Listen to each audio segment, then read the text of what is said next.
Ne korom gajang machiegni wadhi nyime gi weche manyien mago mag Migago. Moko kuom jotelo mag Kenya Kwanza osechako kwedo dwaro mar Azimio mar mondo mibagi ombulu mar paro kata referendum ne puodho lemo manyien mag joket sirkal tesri. Seneta Manandi Samson Cherargei wacho ni ma ok en kinde ma uwinjore go siasa mar ombulu mar paro. Nimeona hii mambo ya NADO hii ya boma zilikuwa na nimesikia jirani yetu Raila anasema hii mambo. Nataka nimuulize rais, hii si wakati ya referendum. Hatutaki kwenda uchaguzi. Si tumetoka uchaguzi juzi.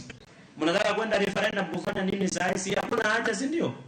Kwa sababu anataka kujipanga for 2027.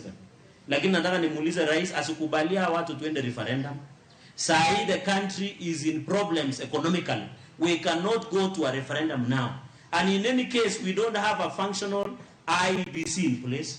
So hatuna IBC unaendaje? Let us fix the cost of living. Tuachana mambo ya referendum kwanza na ile mambo ya siasa kwanza. Let us fix the cost of living. Wananchi wapate nafasi so that we can be. And I want to tell the country from Nandi as the leader of this region that as a country, let us focus on more important issues. Mambo ya referendum na kujipanga na wale wenzetu waendelee kufanya oversight kwa serikali, lakini wasitumie hiyo njia ya bipartisan to try and sneak into the government.